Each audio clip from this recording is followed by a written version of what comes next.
lady friend. Got a minute? Welcome to the Women's Spotlight, her light, her story, a space where we celebrate women leaders, entrepreneurs, and creatives who are showing up with courage, purpose, and authenticity. I'm your host, Tiffany, and in each episode, we shine a light on her story, the real journey behind the titles, the challenges, and the victories. Today, I'm excited to introduce you to Lori Kibbey. She is the owner of 5 different businesses under the brand Laura Dannon Express. She has also been and is a substitute teacher, and she's done that for 10 years. In our conversation, we're going to learn about Lori's story and how she shines light on her life's purpose. So grab your coffee, settle in, and let's step into the spotlight together with Lori Kibbey. So we're so glad to have you here with us today, Lori. How are you today? I'm good. I'm glad to be here with you. Thank you. Well, thank you for agreeing to be on our spotlight. And we're going to start off by asking you if you'd like to tell us a little bit about yourself. Well, I'm in rural Wyoming, which is in the middle of nowhere. I was born and raised in Wyoming, but I went to college in Texas. And then I also have a degree from Indiana. Lafayette, Indiana, because I went to Purdue University. Okay. So I like to travel. I love to work. It's one of my favorite things to do, to be honest with you. I'd rather be working than do anything else, which is probably strange to most people. But I've been working since I was 5 years old for my parents. So it's just kind of a part of my DNA. So okay. I'm a mother of 5, grandmother of 29, and great grandmother of 2. So, and then I come from a massive family because my parents adopted unwanted children and stuff. So I grew up in a household of 26 kids. So, wow, wonderful. And to have that many grandchildren. Oh my goodness. Isn't that neat? Well, they're not all from my 5. They've married people that had kids too. So, okay. Well, great. Well, thank you for sharing that. Well, and I can see you busy with family and work because you say you have 5 different businesses under your brand. Yes, I do. I started out when I was 19. I opened a catering business. My mother was a gourmet chef for 10 years in New York before she had me. And so because of that, she started us kids off very young. I mean, I was in the kitchen helping at age 5. And our parents, because they owned lots of businesses, required us to help at the businesses too, which today would be considered child labor, but we never did. We loved it. They paid us well, actually. So it was better than getting an allowance because you actually got a paycheck. So, oh yeah. But when I started it, I did it for a friend, which is kind of funny. She needed somebody to cater her wedding. She knew my food was good. I love to create new recipes and stuff. So I just said, well, you're going to have to live with whatever I come up with. What are you wanting? She told me, and I started it. Later on, probably about 15 years down the road, I added a carpet cleaning business under the same name. I do a lot of carpet cleaning. I really enjoy it. Don't come over here, please, John. I'm sorry. And with that,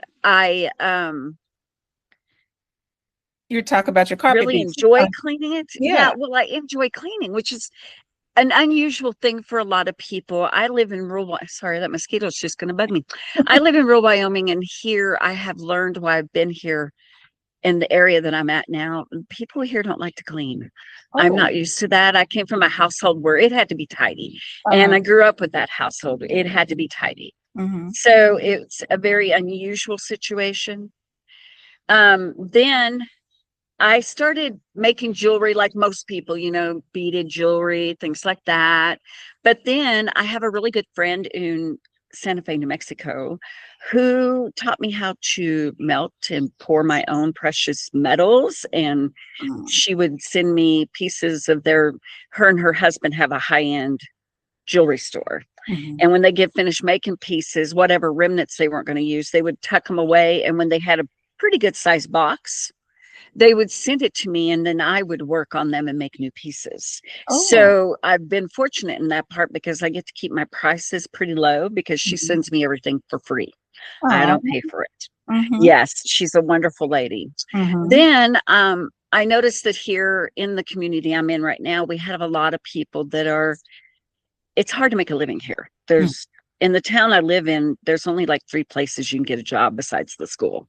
Oh. That's not a lot of choices. Mhm. The rest of them just hire their family and only their family. So it's kind Mhm. of difficult to Yeah. get a job here.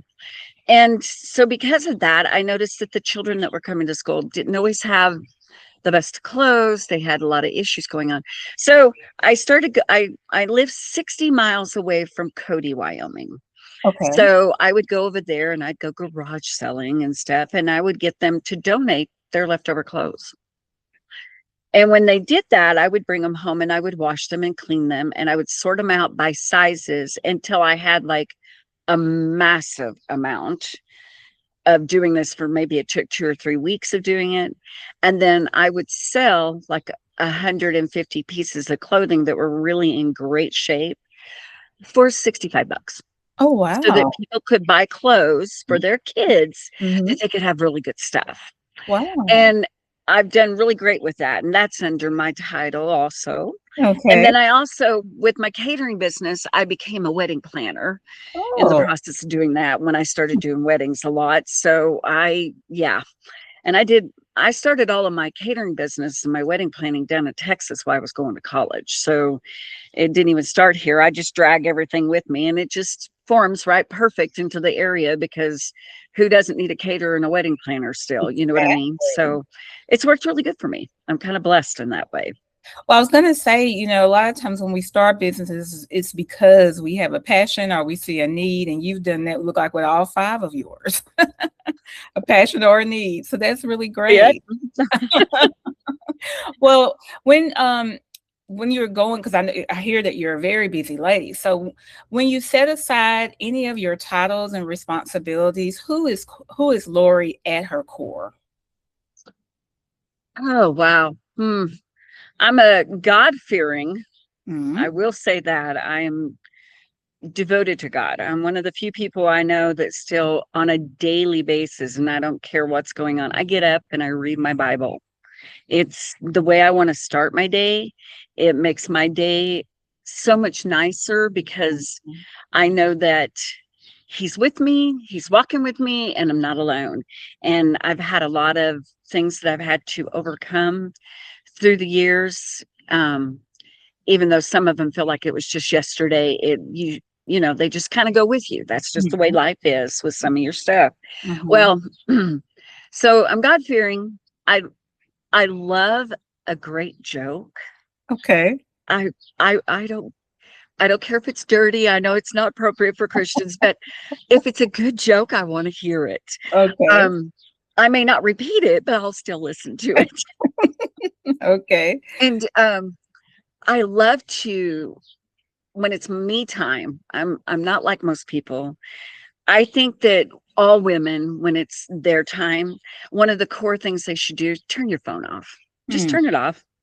Don't don't open up a computer. Don't look at anything. Mhm. Um, just have it at your time. Do the things you like. I love to have a glass of wine, read a good book, um, or even one of my favorite things is even if it's an old movie, find a movie I like, get me some popcorn, make it extra buttery, sit back, relax, and watch it and enjoy it.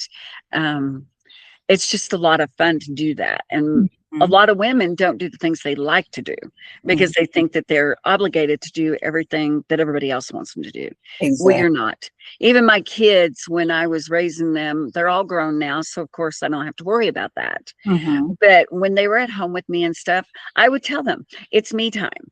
And Mhm. believe it or not, they would join me in on me time. They were like, "Oh, mom's going to watch a movie. Let's just kick it back and be quiet." And Mhm. they were really good about, we're going to sit here. We're not going to disturb her. They would eat their popcorn quietly, and they would watch my movie with me. So they kind of got a different culture because of that. Mm. Yeah. Um, I think one of the core things that's me is we have a rule. My family has always had it. My mom and dad raised us with the rule. And starting work at age 5 made it a little bit easier for me to implement that rule into my life, all of us kids. And we still do it to this day. My brothers, my sisters, we keep in touch, and they have businesses, and their husbands or spouse, other spouses have businesses and stuff. And they've taught that to them, which was difficult for them because they didn't grow up with it. Mm-hmm. But our parents always said, when you're at home, whatever happens at home, you leave it at the door when you go to work. Don't take your personal life to home because it can cause some issues. Yes, it can. And then it was vice versa. Whatever happens at work stays at the workplace. Don't bring it home. My parents, I never heard my parents go ever at the dinner table. We always sat as a family. And I never heard my parents once say, so how was work today? Mm. They did not talk about work at home. Mm-hmm. It didn't happen. Mm-hmm. Instead, you would hear my mom go, well, honey, what do you think we ought to do this evening that could be relaxing and fun? Mm-hmm. Or my dad, when he would come in, would make statements like, do we need to do anything special to make the end of this day better for you? Oh. Never once did they ever talk about work at home. I don't remember a conversation once, not even behind closed doors, of work ever being talked about at home. But it was the same way at business. When my parents owned bars, restaurants, hotels all my life. And we worked in them because it made it a little bit easier to get to the bus instead of them coming to the rural area that we lived in. So they took us to work with them at 5 o'clock in the morning, which was no big deal to us. We were used to it. And like for me, when I was 5, I started filling the salt and pepper shakers and putting certain things on the table. My brothers and sisters would roll silverware, or they would clean the we all had a job. And then when the bus got there and picked us up, we went to school. That way we didn't have to worry about getting up early to get on a bus and ride all day.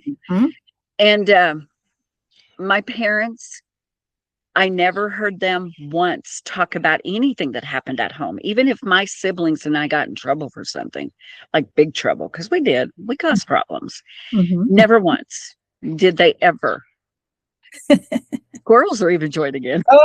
That's great. Never once did they ever talk about what happened at home. It was never mentioned at work. And they would put a smile on their face and treat us as if nothing had happened.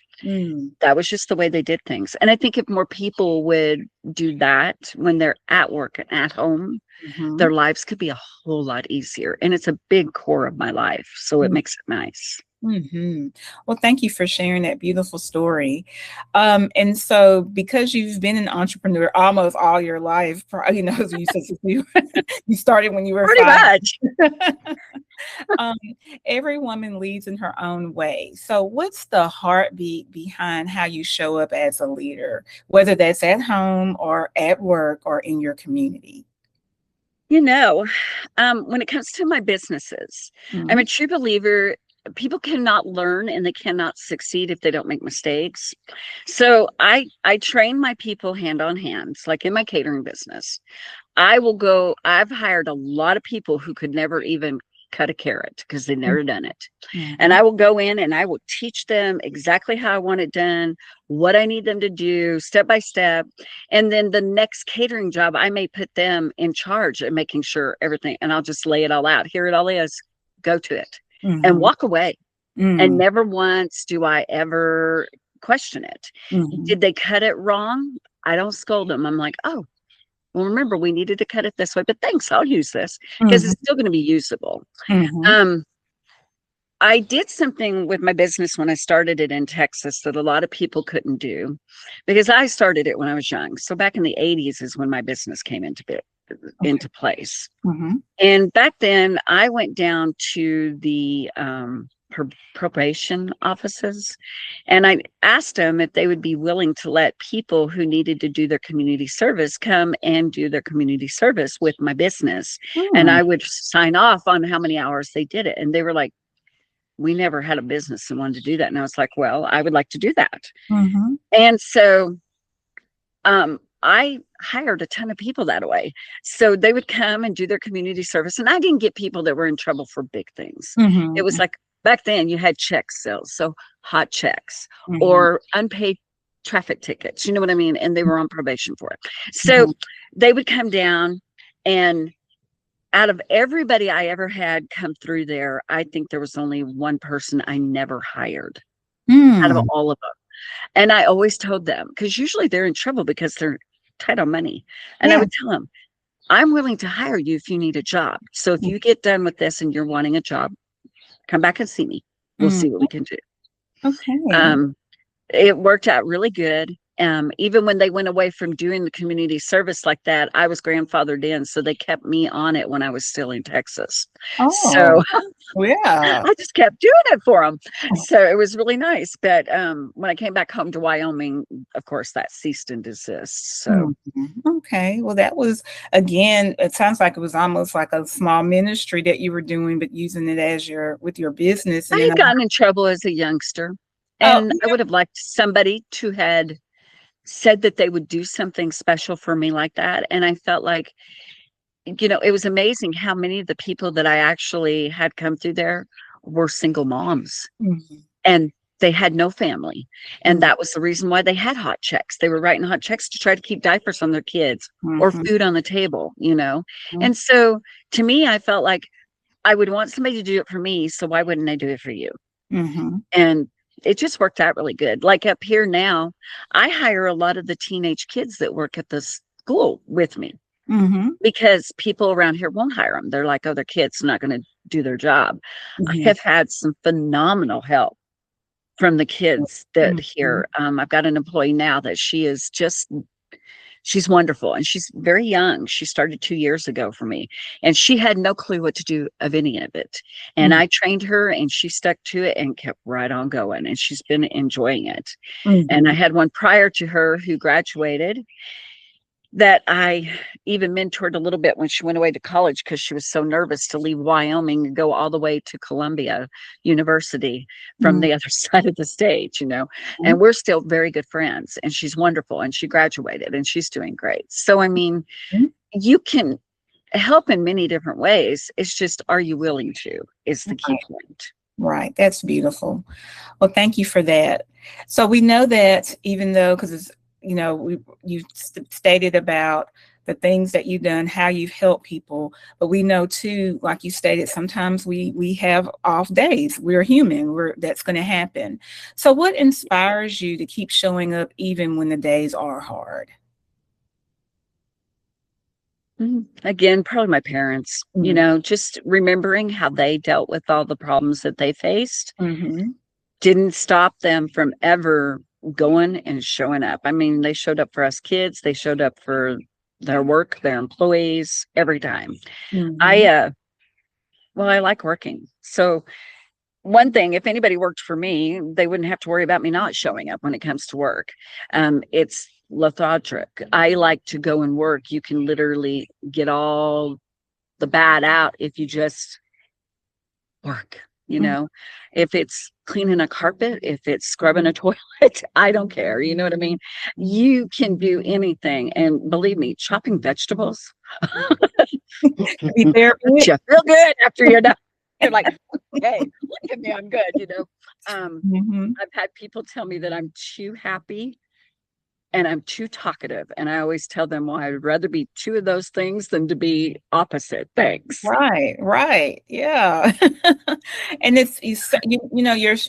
I hear you talk about having such a strong work ethic, but then it's enjoyable. And that's what work really should be. We have a purpose. So whatever that purpose is, if you're not, and I know sometimes we do get in jobs that we're, just because we have to make ends meet and it may not be something that we're passionate about, but still showing up with a smile, showing up and talking to your fellow coworker can sometimes, like you say, help someone else who might be going through a deep or a hard time. So I'm Yes. just loving how you talk about, Well, I hear your passion in your work and your work ethic as well. And I will tell you something. I'm going to say this, and everybody who's a critic can just take it. I don't care. If you're working a job you do not like, and you're not passionate about it, quit. Hmm. Don't hesitate. Just walk in and don't even give it 2 weeks notice. Say, I'm done. Sorry, I can't do this no Mhm. more. I have only worked one job ever in my life that I did not like. Mhm. One. Mhm. I was nice enough to give her a 2 weeks notice only because my boss was a very wonderful woman. And Mhm. that was when I was working in Amarillo, Texas at Corn Dog 7 in the mall. I thought, oh, I needed a job. I needed a job. I got the job. And I was there for my first shift, which was for 6 hours. My boss was great. She taught me everything. It was great. I had no problem learning it and everything. I could not stand to smell like corn dogs afterwards. It just made my stomach curdle. Yeah. So Mhm. I went to a friend of mine. I said, Tommy, you got to help me. I need to find a different job. I can't do this. But I had to work. So I told her I was giving her my 2 weeks notice the very next day when I walked in. And she asked me why. And I was honest with her. I said, I just can't. I Mhm. can't handle smelling like a corn dog. I'm so sorry. I Mhm. didn't know it would be like this. Mhm. And she loved her job. Matter of fact, she retired from there and she had been there for 15 years before she had ever hired me in the 80s. Oh, wow. So, and she retired about 5 years ago. Hmm. So she loved it. And that was great for her. And she did. She was passionate about it. She was good about it. She'd come to work. She was always happy. She was elated. But Mhm. that's just it. It takes all of us. We all have Mhm. a job that we like to do. Mhm. And I just couldn't do that. But every job, and I'm serious, every job I've ever had, I've loved my jobs. Mhm. I've had, now, did I have problems there? Possibly. Some of them, yes.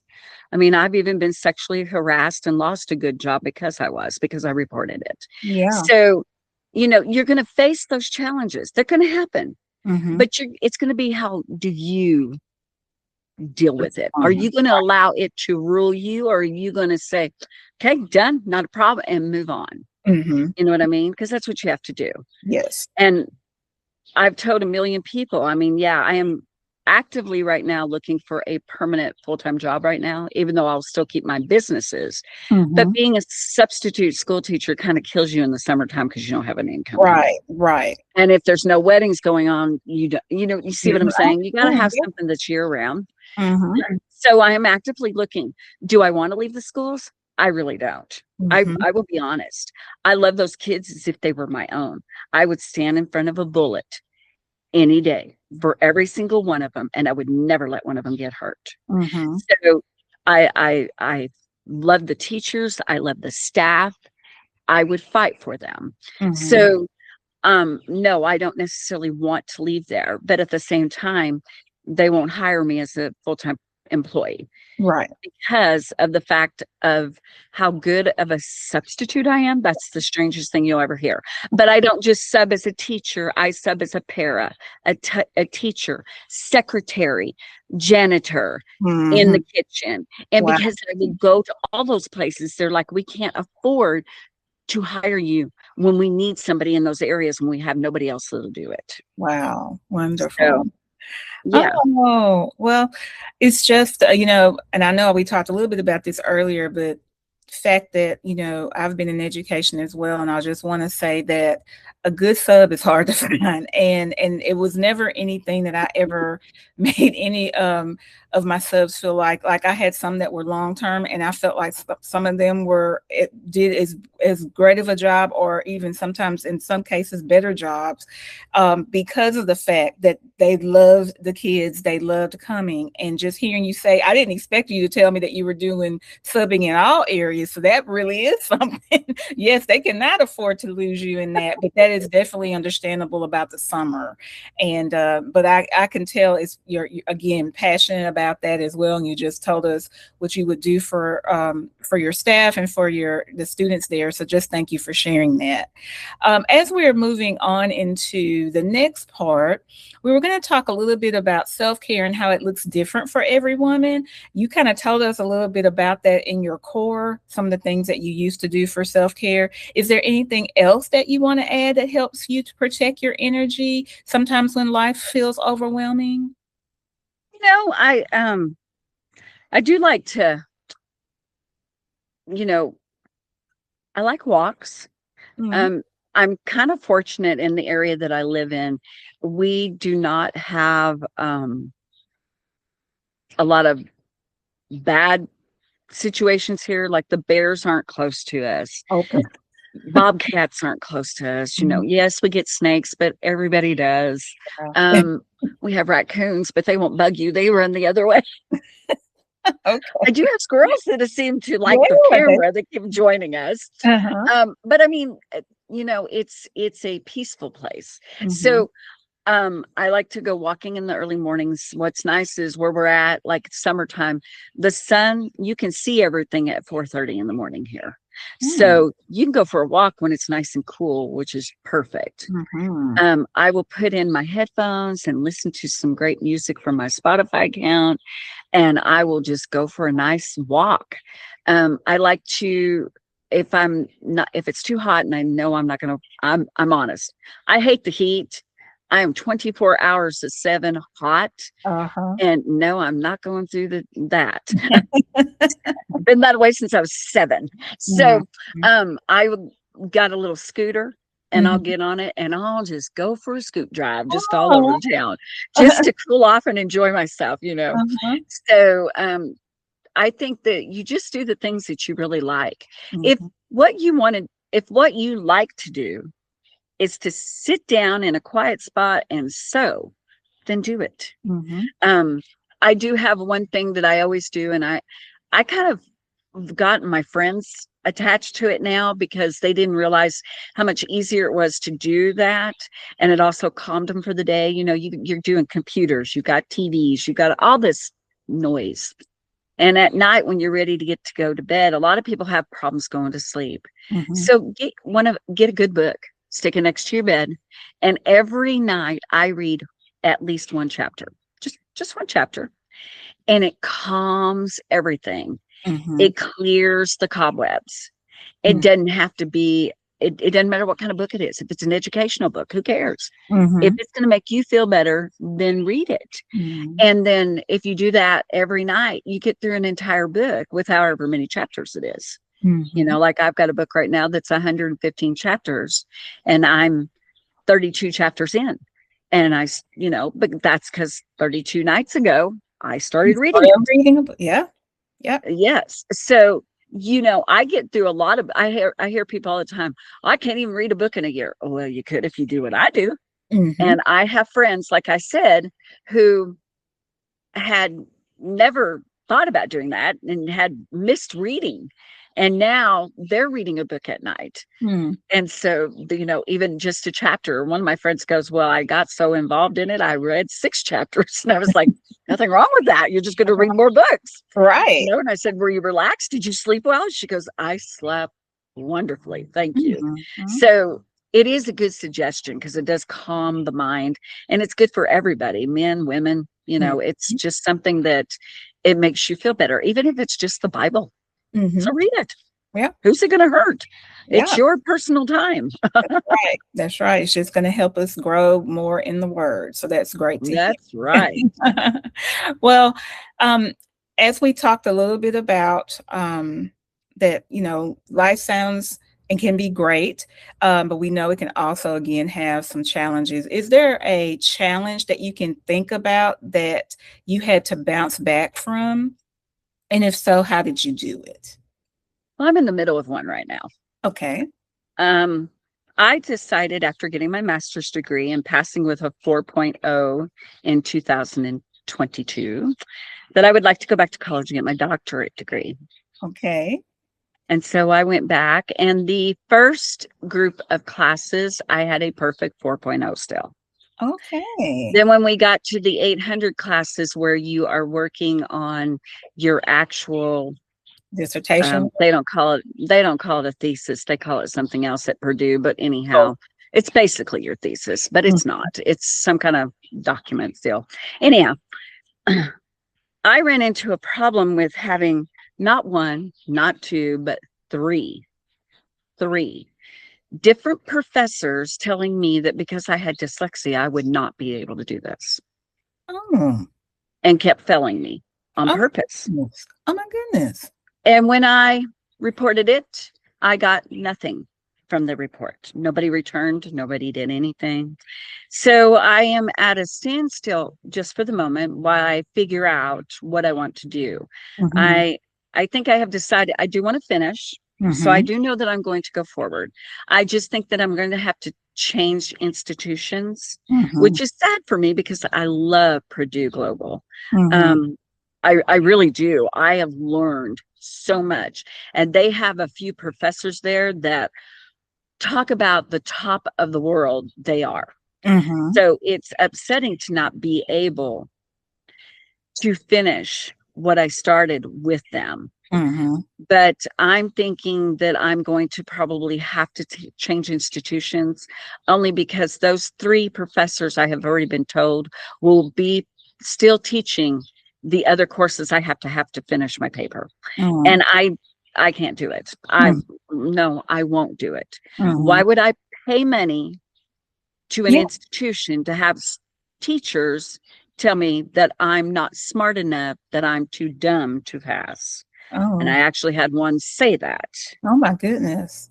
Well, I'm sorry So, to hear well, that. yeah, yeah, it's Mm-hmm. their challenges, right? Their challenges you have to come over. Mm-hmm. And so it took me a little bit to figure out where I was going. And I have decided where I'm going. So now I'm in the process of actually looking at three other institutions who have told me they would be more than happy to transfer my first section of those grades over and finish up my 800 classes with them. Okay. And I mean, I even had somebody tell me that my papers, what I wanted to study for my paper, was not feasible.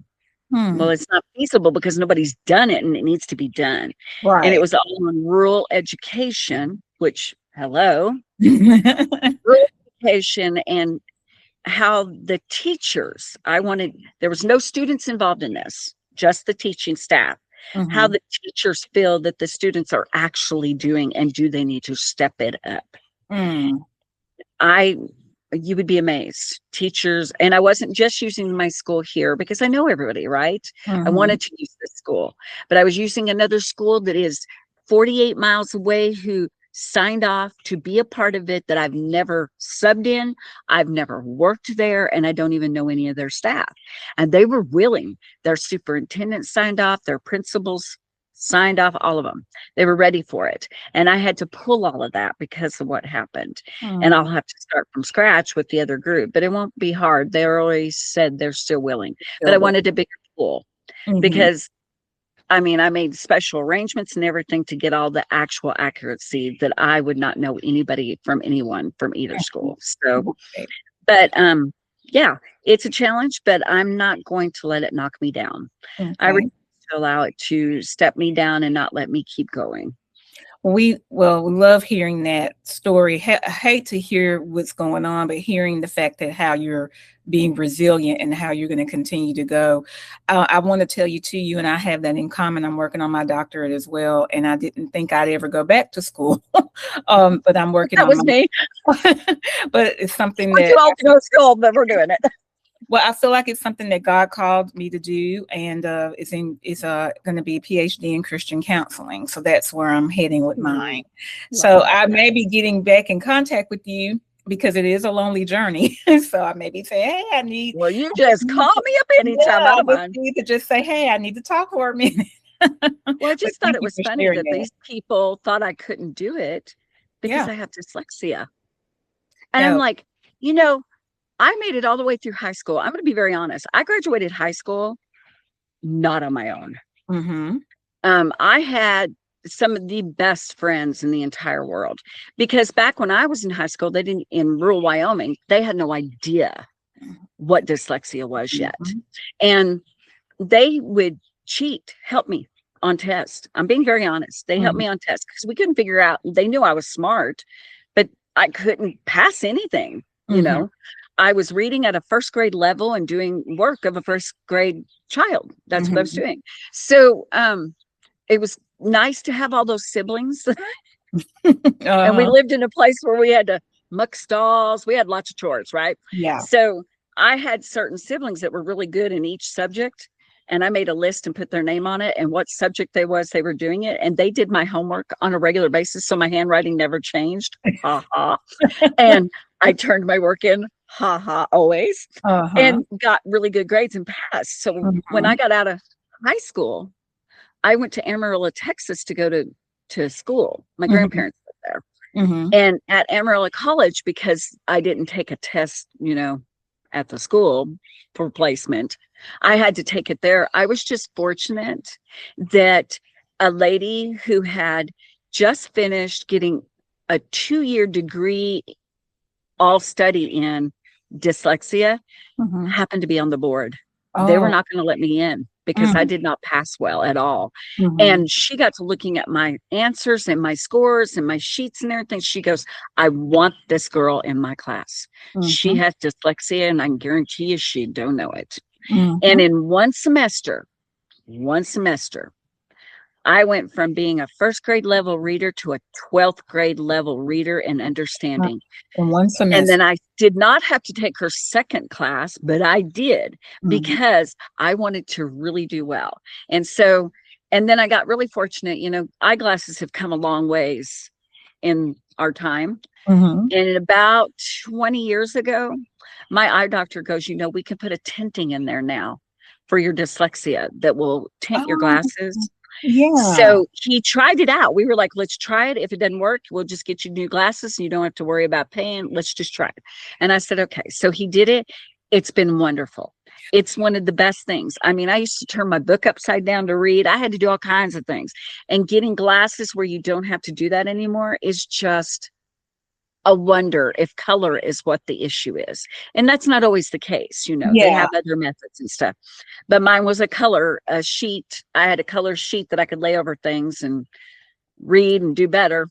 Well, So, I was just about to ask you because when I was teaching, which was years ago, I did have a student that they believe was dyslexic. And at that time, a lot of it wasn't, I'm not going to say the testing wasn't there, but it's probably not as advanced as it is now. But mm, one of the things they did recommend us, because I went and did a workshop on trying to figure out ways to help students who may have it. And one of the things that they suggested was having colored transparency papers to put over. And that's yes, what I was just about to mhm, ask you when I heard you say about the tint in the glasses. Like, because I yes. never really knew why they told us to do it. They just said that sometimes that would help. So now I'm hearing that you're saying it could be something to go along with color that could.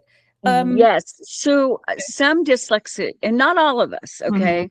mhm. So some dyslexics, it is a color. Okay. I had to go through, we went through green, yellow, red, blue, and purple. Mine was purple. Purple Oh, was my color. And it literally, if I laid it, it just made everything conform properly. I wow. was able to, I was able to read it. I was able to do math. I was able to do it all. And she taught me that at my college class. Hmm. This is how sad it is. I had to wait until I was 19 years old to read my very first book all by myself ever. Mm. And I still remember the book, and I collect every one of his books. I'm a James Patterson fanatic. I read during a Black Friday, you know how sales were in the 80s. You were wrapped Mhm. around buildings for weeks, it seemed Mhm. like. They had stuff out on the sidewalk they were trying to get people to purchase. Pop Goes the Weasels was on a stand. And I thought, well, I wonder if I can read this. So I opened it up, and I was outside 3 wraps. So before I got indoors, and then you had to weave before I got checked out, I Uh-huh. was halfway through the book. I Wow. bought it Hmm. and I finished it. That was the very first book I ever read by myself that was a novel, the Wow. very first book. And Mm. I collect all of his books in hardback. I do not do all this other stuff. Mhm. I want a book in my hands. Mhm. And that's another thing. A lot of dyslexic students really and truly should not be reading on their screens a Mhm. book. They Mhm. should have a hard copy, because a hard copy is better for them so that they can actually sound it out. And what's really great is now you have the bookmarkers that are a filter. They're the colored that you can lay right over the line. Oh, And yeah. it helps. And a Mm-hmm. lot of people don't use them, and they should. Mm-hmm. You can find out more if they're a color situation, if they have those bookmarkers and they just use, change it out. Mm-hmm. See which one makes it look clearer and better to you that you can read it. Mm. So it's just all about trying to do it. Well, I'm glad you told me that. I never knew the reason. We just knew that that was some of the things they suggested, and then I had these different colors, and I let the child select one and go from there. But now I know why. So thank you so much for Yep. sharing that with me. Yes. I'm a Great lifelong thing. learner. I'm always learning something. We all are. I Yeah. learn something new every Yeah, day. you have to keep that mindset. And one thing that you stated, which was what I was just typing on here too, is that I love how you talked about allowing people to make mistakes to learn. That's big time growth mindset. And if we a lot of times feel like we can't learn from those mistakes, or we stop just because we make that mistake, we don't push through. So that was one of the things that I hear, because you have your dyslexia challenges, you mentor your people that work for you, you give people second chances, maybe third chances. It's just wonderful to hear all of what you've done within your life and how you continue to help people. So thank you for that. Thank you. Yes, and so this kind of leads us into what mindsets or routines keeps you centered as you pour into others. I know you shared a lot of that kind of already, but you might want to say one other thing about it before we move into our closing. Keeping centered and focused on good is hard today's society. Mm-hmm. We've got outrageous prices everywhere. I mean, Wyoming has just gone over the top in rural areas on how they overcharge everybody for everything. I have to drive for the nearest Walmart. I have to go 60 miles. Oh, wow. My gas is so high, it's outrageous here, crazy. You would think I was in New York or in California. Mm-hmm. And at the same time, you would think I was in, I don't know, Belize. I don't know if you've ever been to Belize, but I have. the prices are ridiculous. Mm-hmm. You would think I was in Belize when it came to buying milk, because local grocers are trying to charge you $7 to $10 for a gallon of milk. Wow. And then they wonder why we drive 60 miles for Mm-hmm. one that's $3 and something, because Right. we can't afford what they have on their shelves. And then they're complaining because their business is dwindling. Mm. Um, a really good mindset is to try to still support your community. I mean, I don't buy all my stuff there, but I do go in and try to purchase some things from my local store. Mm-hmm. But it's more because of the fact that I like my community. I don't want my community to flounder. And when you are supportive of your community, you're supportive of your family, you're Mm-hmm. supportive of your friends, you build your own self up, because you're doing something that's for the better, not focusing on all your worries. Yes. Um, Yes. we've got everybody's got problems. Everybody does. Everybody. Yep. I'm a true believer that if you pray, that one of the first things you should pray for when you are praying to God is, God, help all of us, because you Mm. created us all. That's It right. doesn't matter if they know you. It doesn't matter if they don't want to know you. It doesn't matter if they say they hate you. Mm-hmm. God knows everybody, because he created everybody. Mm-hmm. So don't make it just about you. Don't make it just about your friends and family. Do it as the whole, because all of us right now need to help one another, because we're not going to make the world better without doing it.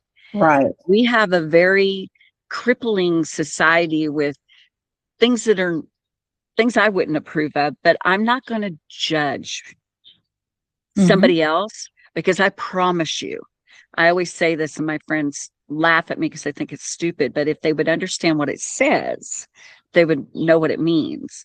And that is, when I die, everybody who dies after me is going to be ecstatic to stand in line, because I'm going to take a month of Sundays before I'm finished with God, because I have a lot to answer for.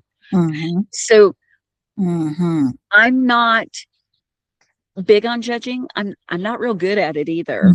Mm-hmm. Now, will I put you on stand? Yes. Mm-hmm. I mean, I've had students before who know I do not care for cussing. It's just, Mm-hmm. and they shouldn't be cussing in school anyhow. It's Mm-hmm. just, that's a common courtesy. It just Yeah. shouldn't be happening.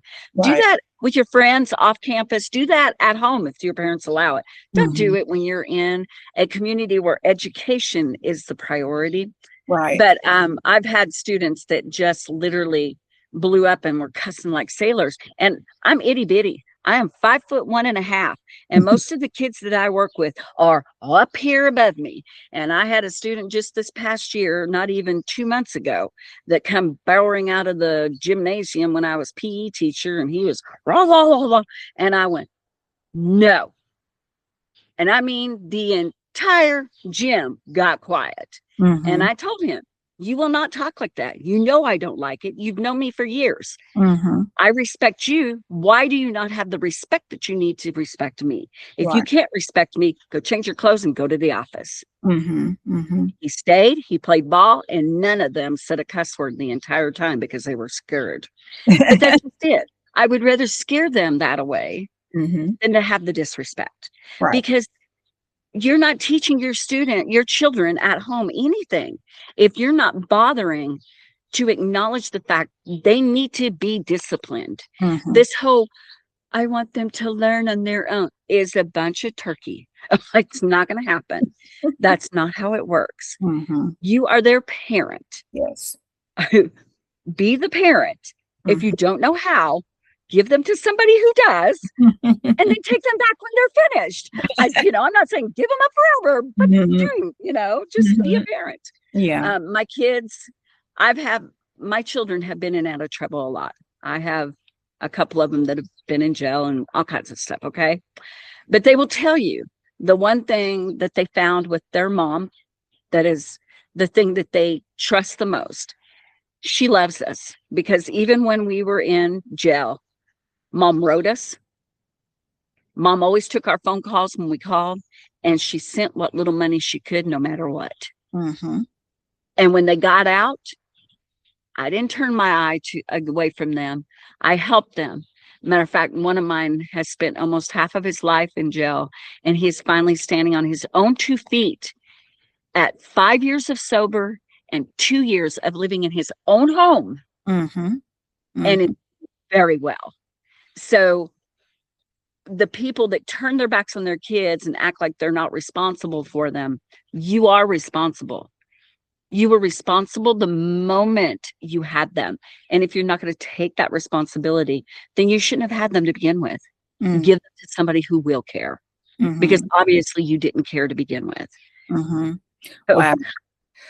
Well, you are really, I'm just listening to your authenticity, and I'm glad that you felt comfortable enough to share that with us, because again, this might be for a mother who may have had something similar with some of her children, and she might be, thinking, "Oh, it's me," or "What did I do?" And we have to yeah. realize that we do rear our children, but they do become their own persons. And again, some of the mistakes that we all make in life, it just depends on what they are, can result in us having to have some consequences in that manner. But it allows us to know that, if a person is actually going through this, they don't have to feel like it's just me, that other people have had some of this or similar challenges. And I appreciate you feeling comfortable enough to share that with our audience. No problem sharing that, because I'm a true believer that you can't live this life and not make mistakes. Right. There's not a single person out there. I don't care if it's your neighbor next door to you who says they are God-fearing and that they do nothing wrong. I promise you, behind those closed doors, something is happening. Mm-hmm. Something is. Mm-hmm. So you need to be more open to the fact that nobody's perfect. There's not Mm-hmm. a single one of us that are perfect. Right. But you can't just push aside the ones you love and Mm-hmm. say, well, you made a mistake, I don't want you no more. That's Right. not the way it works. That's not the way it You works. don't make life better that way. I think I was very fortunate. I had my best friend when I was younger. She got into drugs. which I knew that she did pot, but I didn't know about the other stuff. And I kind of just blew it off. I was like, it's none of my business. I'm not going to judge her. I love her. But when her mother passed away very suddenly, I was down in Texas. She was up here in Powell, Wyoming. And I got in a car and I drove to her immediately. When I got there, she, of course, was upset with her mom's death, but she had other stuff going on and informed me that in 2 days' time, she was going to jail because of they thought she was dealing in drugs. She probably was. I'm going to be honest. She probably was. She probably just didn't want to tell me that at the time. Mm-hmm. But I never turned my back on her. And I think that gave me that ground to know, because my kids were real little then, that to know that they're still my children. They made a mistake. You don't just forget them because they made a mistake. You have to be open to loving them for who they are. Each and every one of them are an individual person. I know people that are gays and lesbians and stuff like that. I know them as a person. I do not agree with their lifestyle. I'm not going to say that I do, but as a person, they're phenomenal people. Mm-hmm. I know them not because of their sexual orientation. I know them as for the person that they are and the things that they do. And that's what I focus on. And I pray for them, because I won't want them to not be up in heaven with me when I get there. Mm-hmm. I want them to be a part of my life, even after life. Mm-hmm. So will it happen? I don't know. That's not my place. That's Mm-hmm. going to be God's decision in God's way. Mm-hmm. But we all screw up. I mean, I have screwed up multiple times. I'm the first one to say, I'm not going to judge you if you knew what I did, So you just can't. You've got to live your life in a better way. And if you can't do that, then please don't go out there and push your beliefs, your stuff on others, because that's not going to help either. You need to be supportive. The more supportive you are, the better you are. I have a neighbor who every Wednesday makes cookies and takes them around to all the houses in our neighborhood. You get 6 cookies, not even a dozen, 6 cookies every Wednesday, every house. And she's wonderful. She has cancer and she's had a lot of health issues, and she's a wonderful lady. And, that is showing you that she's doing the best she can without completely thinking of herself all the time. Now, the rest of the week, she probably just thinks about herself. But that Wednesday, she's in her kitchen baking cookies. She's thinking about other people.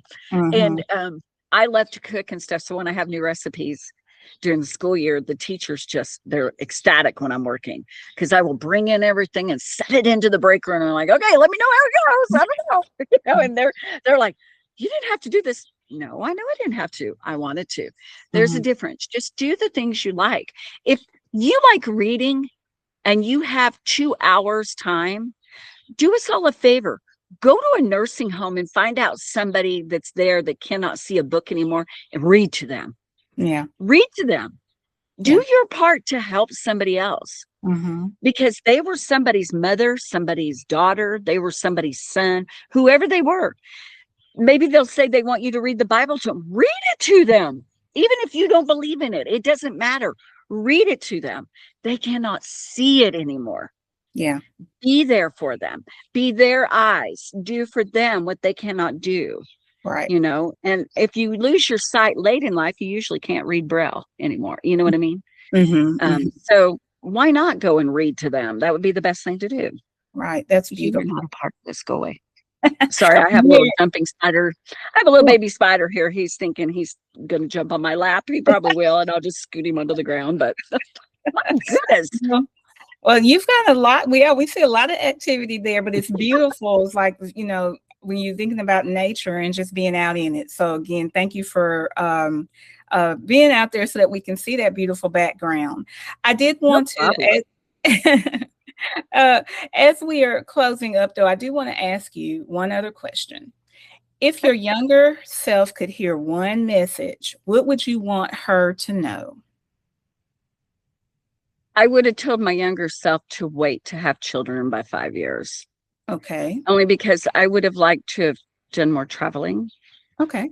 And I missed out on a fabulous opportunity when I was real young because I had a child when I was given an opportunity to go to work for National Geographic as a photographer for 2 years in Africa. And Oh, because I got pregnant, I couldn't. But that's okay. You know, it was a missed opportunity, but I would never change not having my child. yeah. So yeah, Yes. it makes Okay. a difference, you know. But I mean, that's about the only thing I can think of. I don't know of much of anything that I would have said differently to my younger self. Life is life. You just kind of have to live it. Whatever mistakes you make, you put them there and deal with them. And whatever bad things come along, you just have to deal with them. Okay. And whatever good happens, pocket it and make sure you know that feeling and keep it with you all the time. Yes, yes.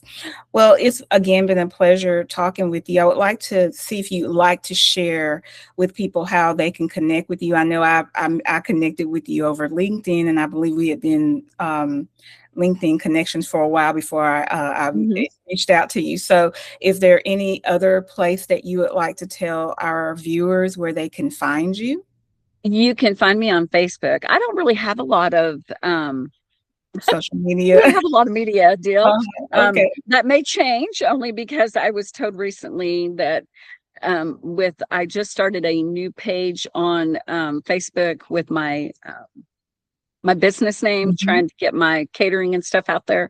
And Yeah. they were making a suggestion that I should do Instagram, but I'm not sure yet that I'm going to do that. Okay. Well, yeah, that would be great with the Facebook page, just in case somebody is in your area and might want to talk to you about catering or wedding planning, Yes. or if somebody Well, and wants I to. travel for catering too. I When I Oh, was in Texas, I did catering all the way up to Santa Fe, New Mexico. So yeah, I oh, go all over the place. okay. Well, what's the name of the Facebook page? It's actually under Laura Dannon Express. Okay. All right. That's what Well, it I'll is. make sure And I. then my personal one is just Lori Kibbey. Okay. Well, I will put those on the under the description just so in case somebody can reach out to you. They Okay. see this video along the way, hopefully, and they'll be able to connect with you. So again, I want to thank all of you for joining us on the Women's Spotlight, Her Light, Her Story. And I hope that today's conversation and very candid, very honest, but very beautiful conversation with Lori Kibbey has inspired you to keep shining your light and walk confidently in your own story. If you've loved this episode, be sure to subscribe, share it with a friend, and join us the next time as we continue to celebrate the incredible journeys of women like you. Until then, keep showing up, keep growing, and keep shining. See you next time, my lady friend. Thanks again, Lori. Thank you. Have a good one, Tammy. Tiffany. Tiffany, I mean. No, you're good. You're good. It starts with a T. Okay.